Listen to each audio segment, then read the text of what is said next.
descobriram uma saída, que foi utilizar essas plataformas para propagar a sua imagem. O problema e a solução disso tudo é que as redes sociais elas servem para as duas coisas.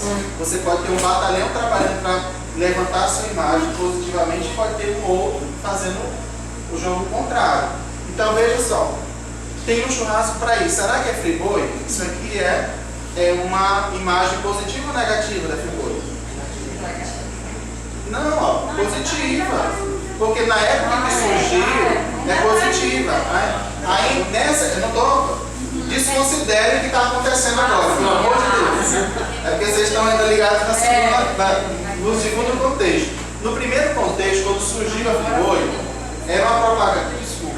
Era uma propaganda que ela era o tempo todo reproduzida, era o Tony Ramos apresentando, e aqui tinha aquele humor também na propaganda. Depois apareceu o Roberto Carlos, que nem come carne, e foi uma grande polêmica, né? Enfim, aí as pessoas esqueceram várias marcas e começaram a lembrar apenas de Friboi, marca de qualidade. Depois, por exemplo, passou muito tempo, Sadia, lembra? Tem essa de Sadia. Aí a gente começa por imitação, por reprodução. É um meme mesmo isso, é um processo mnemônico de reprodução. A gente passa muito tempo com aquela marca na cabeça. Aí se acontece algum episódio contrário àquilo, aí vem os memes que propagam uma imagem negativa, como é esse caso. Grande escândalo político que nós estamos vivendo no país, e aí alguém congela a cena do comercial e modifica o propósito comunicativo da propaganda, criando aí um meme, ó. Tá vendo aqui atrás? É onde mistura o frango com papelão. Gente, o mais interessante disso tudo são todos os sentidos que nós podemos evocar e nós podemos reproduzir num meme como esse, e que acionam na nossa mente várias estratégias. Você fica imaginando como foi que a pessoa produziu, qual foi a grande sacada que ele teve para produzir, e isso é muito rápido.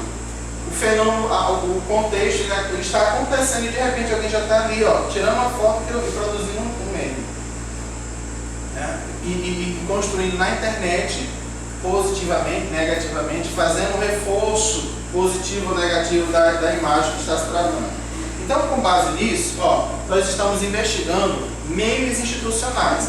As instituições, elas costumavam trazer para suas marcas um caráter mais sério na divulgação de informações. Nós temos aqui, por exemplo, o MEC. Quando a gente ia imaginar que o MEC ia começar a produzir memes para divulgar informações? Mas por que será que o MEC começou a usar memes? Alguém tem alguma hipótese? Para alcançar os jovens. O grande público do MEC, além dos professores, são os alunos. Então, se os alunos, nesse caso aqui, que tem um perfil na rede social como o Facebook ou Instagram, eu tenho que me aproximar dele para poder informar, para poder seduzir com aquela minha informação ou com a minha movimentação. Aqui o que era? Era uma enquete. Olha como essa enquete é diferente, uma enquete por memes. Então ele colocou isso aqui, meu crush é você, Librão, que é intertextualmente, né, uma modificação de uma música, né, aquele deu onda, meu fechamento é você, mozão. E aí você tem um trabalho de colagem, até com a própria tipografia, que cria uma identidade com o internauta, no caso o estudante. E aí ele pergunta assim, qual é o livro que você está lendo?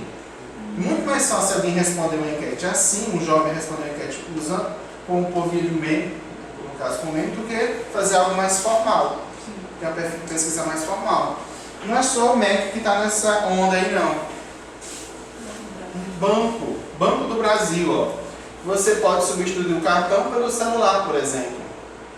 Aí tem um asteriscozinho, porque depois, disponível para o Eurocard, Visa. Veja como tem uma mistura, né? Tanto de formalidade com informalidade, porque isso aqui é quase o texto jurídico. É quase o texto jurídico. Lembra aqueles asteriscos que vem informação? Não disponível apenas nas capitais, está apenas venda de produto. tem uma promoção lá e de repente somente abre 2 unidades em cada loja. Você chega lá, não tem mais a promoção. Aí aqui, ó, você pode substituir o cartão pelo celular, por exemplo, mas não é todo, ó. Disponível para o Orocard Visa em Android. Então ele dá uma informação complementar pequenininha para não te assustar se ele fosse colocar tudo isso, nem daria certo. A pessoa ele misturar essa informação tão formal, né, com essa daqui, que é mais informal, que é uma brincadeira com uma cena, com outro meme, é um meme, digamos assim, metamórfico. Estão lembrando das classificações? Por quê? Porque nós temos aquele meme que ficou conhecido da Bela Gil, fazendo as suas misturas culinárias, e aí você pode trocar não sei o que por tal coisa, bem absurdo. Você pode trocar tal arroz por, aí bota lá, no começo não era absurdo, mas depois ela começou a criar umas misturas bem estranhas para o nosso paladar e para a nossa cultura. Então você tem hoje instituições que conseguem alcançar o seu público utilizando memes de forma gratuita. Eles fazem a mesma coisa que eles faziam gastando muito dinheiro.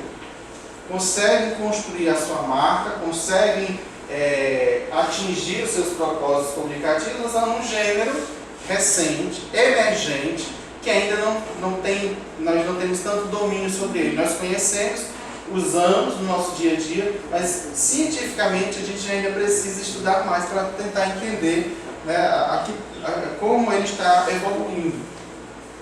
Então, os objetivos dessa outra pesquisa que vou mostrar para vocês são verificar quais as relações intertextuais são mais frequentes na composição dos memes institucionais estudados. Aqui nós escolhemos uma instituição que vende bolo, aqui em Teresina, a Bolaria.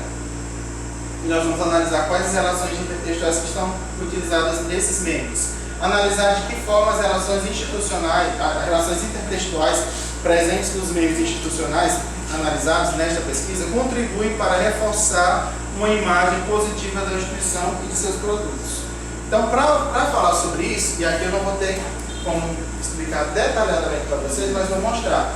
Nós temos aqui uma proposta, uma reunião de um grande estudo sobre intertextualidade, né, que foi apresentado naquele livro Sentidos do Texto, da Mônica Cavalcante, 2003. Ela, juntamente com outros, lembrando de outros estudos que foram apresentados já em outros livros, como por exemplo aquele Intertextualidade, Diálogos Possíveis, né, da Mônica Cavalcante, da Ana Cristina Bentes e da Ingedore Koch. Elas fazem a distribuição do fenômeno de intertextualidade, da análise do fenômeno de intertextualidade, em dois grandes grupos. Isso aqui que é o mais interessante dessa teoria.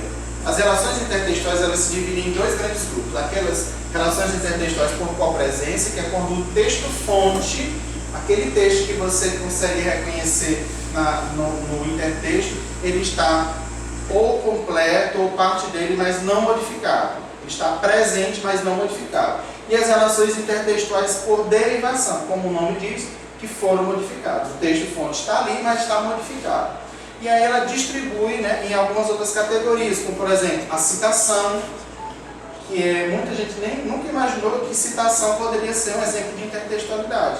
Mas a citação, marcada ou não marcada, ela é um exemplo de intertextualidade. Quando, por exemplo, eu usei em slides anteriores trechos de pesquisa, coloquei lá quem é o autor, qual é o ano, qual é a página que está aquela citação, eu estou fazendo um intertexto, né? É uma relação intertextual por copresença, o texto-fonte está ali presente naquele slide, naquele texto, e nós temos, ele não está modificado, ele está completo.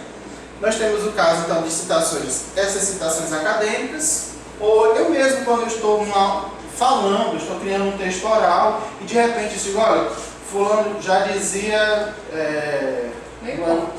fulano de tal, aí eu digo, olha, eu parei, aí disse lá o que foi, reproduz exatamente o que ele disse. No livro tal, então eu estou fazendo uma citação.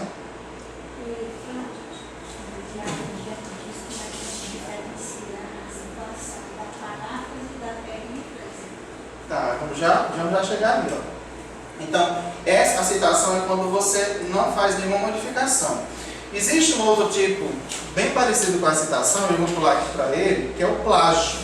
O plágio é um fenômeno idêntico à citação. A diferença é que você tira a autoria da pessoa. Você não dá o crédito para quem produziu aquele texto. Então, o intertexto aparece, o texto fonte, completo ali, ou parte dele, sem modificação nenhuma, você não diz quem é. Pode ser proposital, que é crime, ou pode ser por ignorância, porque você não sabe as normas da ABNT, por exemplo. Um aluno no primeiro período de um curso, quando ele ainda desconhece as normas, ele pode fazer isso, de repente, num resumo que o professor propôs, só saiu copiando várias partes do texto sem nenhuma referência. Aí ele está cometendo plágio, mas porque ele desconhece. Mas a maioria dos plágios que acontecem nas academias, né, nas universidades, eles são propositais, eles são criminosos. É um caso parecido com a citação, porque o texto está lá, mas ele não está marcado. Você faz questão que a pessoa não saiba, geralmente faz questão que a pessoa não saiba de quem é a autoria. Referência também é parecido, só que em vez de você não cita o texto fonte, você cita o autor do texto fonte, você cita o personagem daquele texto fonte, faz referência a uma obra. Por exemplo, um exemplo intertextual que nós temos aqui é a referência que eu fiz ali embaixo, a autora, Cavalcante. É a referência. Então, quando eu coloco ali, eu estou fazendo referência a quem? A autora ou a obra? Na verdade, as duas coisas, né? Quando eu colocar Cavalcante 2013, você imediatamente, é algum livro, eu vou ter que olhar lá nas referências, qual é o livro de 2013 e quem é essa Cavalcante que está aí. Porque Cavalcante é um sobrenome que tem várias pessoas. Mas aí, no caso da linguística textual, nesse assunto, imediatamente me vem à mente Mônica Cavalcante. Alusão é o caso mais difícil de relação intertextual por presença de identificar, porque ele é o mais implícito, digamos assim. O texto fonte, ele aparece, mas disfarçadamente, ele não está modificado, ele está ali disfarçado, há um indício do texto fonte e a gente pode reconhecer. Depois, em um determinado momento aqui, eu vou fazer uma exemplificação em um meio para mostrar para vocês, tá? A derivação. Na derivação, o texto fonte aparece, mas aparece modificado. Então, nós temos a paródia, que é um texto muito trabalhado, muito explorado nas escolas. O que é uma paródia? O que vocês entendem por paródia? Você modifica algumas partes, né? Mas a essência do texto, né? Ele permanece. Você modifica algumas partes, né? A maior parte, principalmente, mas a essência do texto, ela permanece. Então, eu faço uma paródia, por exemplo. Existem muitas peças de teatro que são paródias. Então eu tenho lá uma paródia de um conto infantil, mas eu modifiquei o enredo.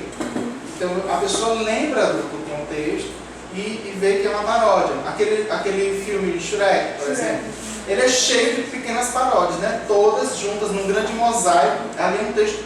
O filme Shrek é super intertextual, porque você tem várias histórias infantis reunidas e muitas delas modificadas, né? Grandes partes modificadas. A maior parte é um mosaico modificado. Está falando com humor também. É relacionado com humor também. Então, temos um exemplo muito clássico de paródia. O Détournement, né, esse nomezinho em francês, ele é um exemplo de paródia. Ele foi tirado aqui à parte porque não modifica o texto todo, se modifica uma pequena parte. A Mônica, no livro, né, no sentido do texto, ela dá um exemplo, eu acho muito interessante, porque a gente vê em vários memes esse caso, esse fenômeno. Você tem, por exemplo, ela tem lá uma propaganda de cerveja da marca Skin Cariol. Quando a Skin Cariol resolveu mudar esse nome, Skin Cariol para Skin, como ela é conhecida hoje, ela teve uma propaganda, eu só recrimino a história da mulher objeto, que sempre tem nas campanhas de cerveja. Mas tinha lá uma modelo, né, e atrás dela tinha o nome assim, Gostosa. E embaixo tinha assim, para bom bebedor, meia palavra basta. Qual é o détournement, professor? Qual é o intertexto? O que vocês conseguem entender aí? Qual é o texto original, o texto fonte? Qual era o texto fonte? Ninguém, vocês não lembram de nada. Para bom bebedor, meia palavra basta. Para bom entendedor, meia palavra basta. Né? Isso é um provérbio, um ditado popular, né? Para bom entendedor. Então eu pego esse texto que já é conhecido e não tem referência, não precisa. É um caso de citação, se fosse para bom entendedor, minha palavra basta, mas eu não posso classificá-lo como citação, porque o texto não, ele foi modificado. Então ele não é mais por copresença, ele é por derivação. Entenderam isso? Se fosse um ditado popular, se por exemplo, de repente alguém me deu alguma coisa e aí você vai e desdenha aquilo ali. Mas a cavalo dado não se olha os dentes.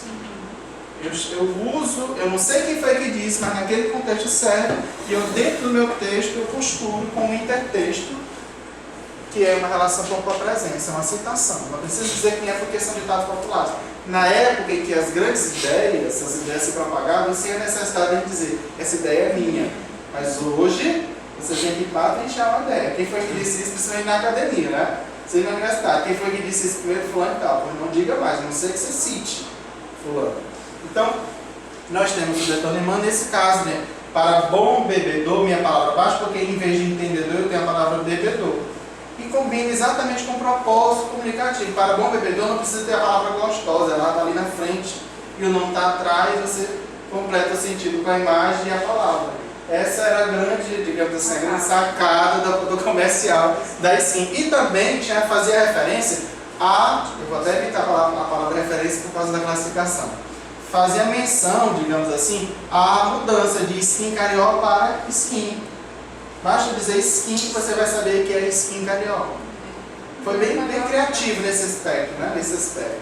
No outro ele já foi bem clichê, colocar a mulher na frente, né? Que é uma das estratégias das campanhas de cerveja.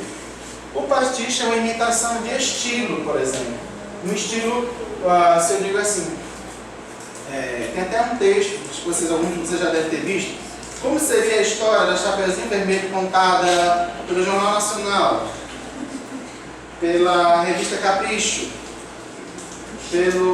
por um jornal sensacionalista, por exemplo, um programa de TV de policial. Então imagine como seriam as chamadas, né? Menina encontrada, vamos para as más notícias. Então essa seria o Jornal Nacional, digamos assim. Aí Capricho, 10 formas de enlouquecer um lobo na cama. Então é o estilo da revista, entendeu? É um exemplo de relação intertextual, né, para o artista. E a paráfrase, vocês também conhecem, né? Paráfrase, o que é uma paráfrase? Parece uma citação, mas não é. O que é uma paráfrase? Na universidade, na academia, quando o professor pede para você fazer uma paráfrase.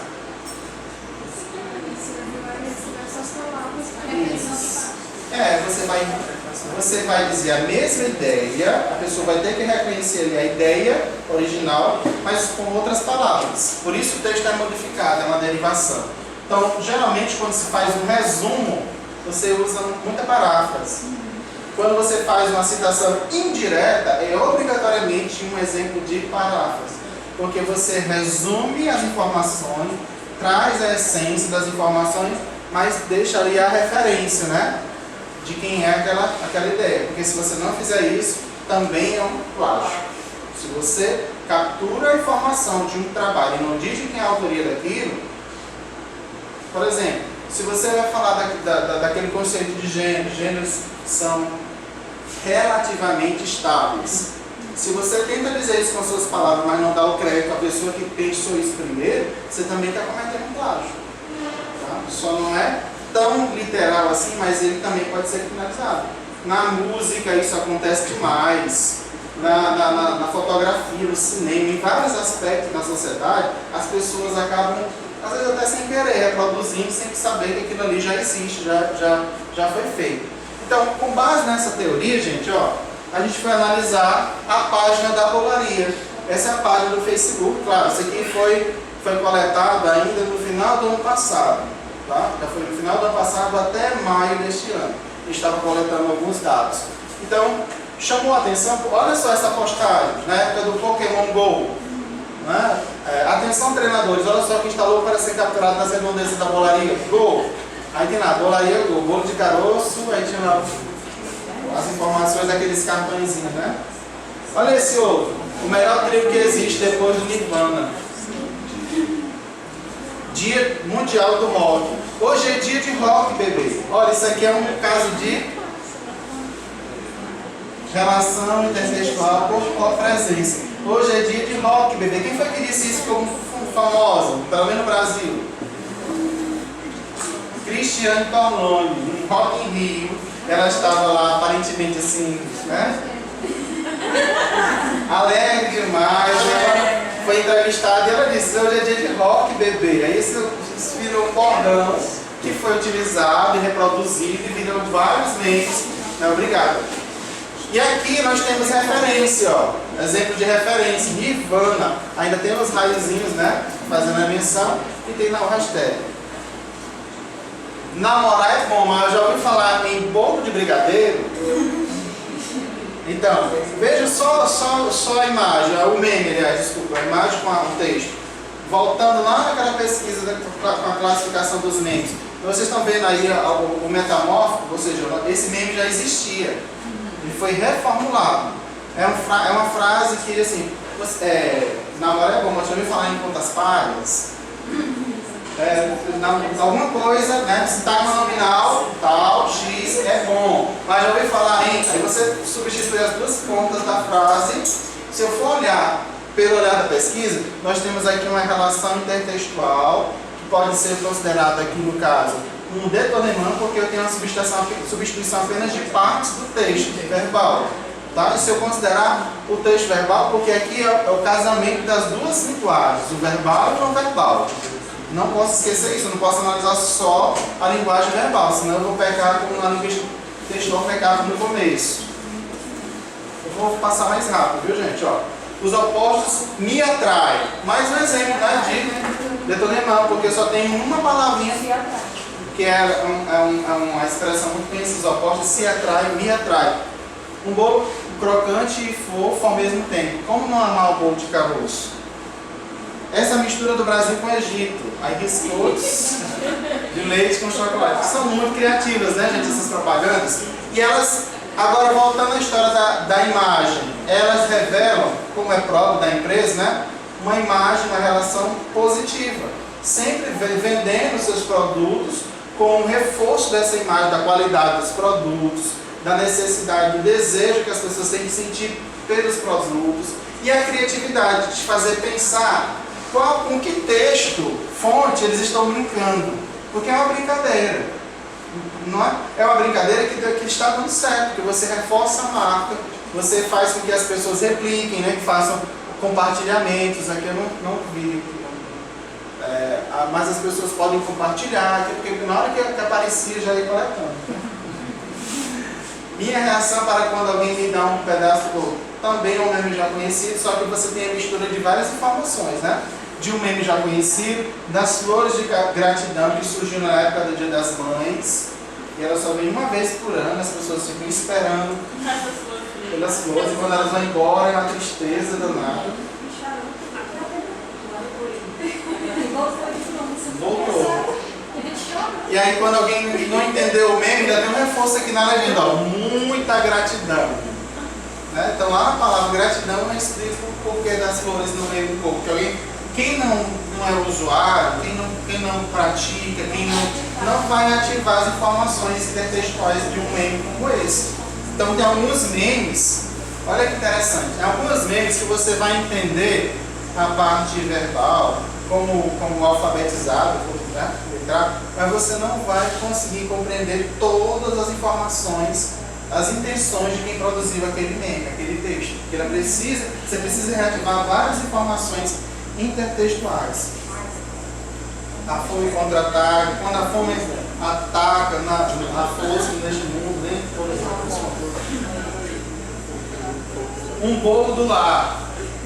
Lembra recatada? Da recatada? Pois é, um bolo do lar, que também é do trabalho, da reunião com os amigos, da festa, dá certo em qualquer lugar. Vou passar mais rápido, a gente vê outra coisa aqui. Previsão do tempo, pancada de chuva com fortes vontade de tomar um cafezinho. 32 graus. Ótimo, não é para tomar um café de 32 graus. De repente. Então veja, além disso, nós não estamos trabalhando com essa teoria, mas como também é intertextualidade, existem outras visões, outras abordagens sobre intertextualidade que também poderiam ser feitas em um corpus como esse. Por isso eu vou adiantar. Não é o nosso foco, por exemplo, mas você tem aí a intergenericidade, quando um gênero imita o outro. Você tem, por exemplo, previsão do tempo, é uma seção dentro, por exemplo, de um jornal televisionado. Aí vem lá a mulher do tempo, né, mostrando o mapa. Ou então no seu celular você tem um aplicativo que aparece exatamente assim, né? Até, eles imitam até o formato, né, dos números, a tipografia, para que você possa reconhecer mais facilmente qual é o texto-fonte, ou quais são os textos-fontes. Qual é o seu pão caseiro favorito? Não sou capaz de opinar. Nós já vimos esse membro aqui, né, hoje? A Glória foi convidada para falar sobre o Oscar. Ela disse que não estava preparada porque não tinha assistido ao filme, mas foi. E aí de repente soltou aquele bordão, não, esse, né? Não sou capaz de opinar. Já viram esse meme? Reformulado? Jogo, não olhe para a galinha. Aí tinha uma galinha no meio, você olhar, né? Por conta do movimento de leitura aí, você perdeu. Outras pesquisas, tá? Outras pesquisas. Os processos de recategorização metafórica na construção de sentidos de memes, verbos e imagéticos. É um projeto do Marcos, é a dissertação do Marcos Elan. Eu fiz a ideia até um meme com ele nem sabe que eu fiz isso. Aqui é a defesa da dissertação dele. Daqui um dia vocês vão estar nesse mesmo meme aqui, viu? Status, segura na mão de Deus e vai. A situação de você estar defendendo seu trabalho acadêmico, né, TCC, projeto, é aquela tensão. Então eu fiz aqui um meme, peguei a foto dele lá no Facebook, inclusive vou mandar para ele o meme. Me solta que eu quero ver mais memes. Então, o Marcos Elan, ele estava fazendo um trabalho orientado pela professora Silvana Calixto, que é aplicar a teoria da referenciação nos memes, né? Na verdade, ele estava trabalhando com, ele falou sobre a multimodalidade, os textos, verbos e imagéticos, mas ele trabalhou um exemplo de processo referencial, que é a recategorização. Então ele foi delimitando bem suas categorias de análise e o seu corpus, e ele fez um trabalho dos trabalhos pioneiros dentro dessa área da referenciação. Não é o único, existem outros, mas tem poucos ainda. Quem quiser trabalhar com essa relação texto verbal e texto não verbal, tem uma boa oportunidade. E uma informação, existe na internet um site que é um projeto de pesquisa chamado Museu de Memes. Basta você colocar na internet, Museu de Memes. Tem no Facebook também, eles têm uma página no Facebook. Que o projeto, ele coleta, monitora e organiza desde 2011 referências bibliográficas relacionadas ao universo da pesquisa acadêmica sobre memes, comunidades virtuais e conteúdo gerado por usuários. Livros, capítulos de livro, artigos publicados em periódico ou em anais de congressos científicos, teses, dissertações ou monografias, fontes eletrônicas e textos inéditos compõem um acervo de mais de 400 trabalhos. Então, quem está fazendo trabalho sobre meme, pode entrar lá já está tudo coletado. Tem 400 trabalhos só para você. Claro que tem muita coisa em outras línguas, mas isso não pode ser filtrado. Você pega primeiro o que é na sua língua, português, vê o que tem de interessante nas outras línguas e vai fazer a tradução para conhecer o trabalho do outro. E aqui tem um conceito de memes, né, dentro desse site. Os memes passaram a representar de um modo muito mais objetivo elementos da cultura popular nos ambientes virtuais. Hoje, memes são um fenômeno típico da internet e podem se apresentar como imagens legendadas, vídeos virais ou expressões difundidas pelas mídias sociais. Veja, nesses trabalhos eu não estou analisando vídeos virais, mas também são uma forma de meme reconhecida. Vocês não recebem, por exemplo, no WhatsApp alguns memes que são, na verdade, vídeos? Agora, se eu for entrar se eu for fazer uma pesquisa com relação a isso, talvez eu encontre um outro termo. Porque normalmente os usuários, eu pelo menos não vejo ninguém chamando aquilo de meme, eu chamo de vídeo. Ah, tu viu o vídeo? Aquele vídeo que o secretário da Educação recebeu a ligação. Vocês viram esse? Jornal, ao vivo, ele dizia, você está me ouvindo, secretário? Eu ouvo. Então, é um meme porque ele passa a se reproduzir de grupo em grupo, né? de perfil em perfil, também no Facebook, no Instagram, passa a ser reproduzido. Mas ele tem uma outra característica composicional, ele é um vídeo, tá? E temos também expressões, bordões e vários tipos de tem vários tipos de memes. Aí agora, para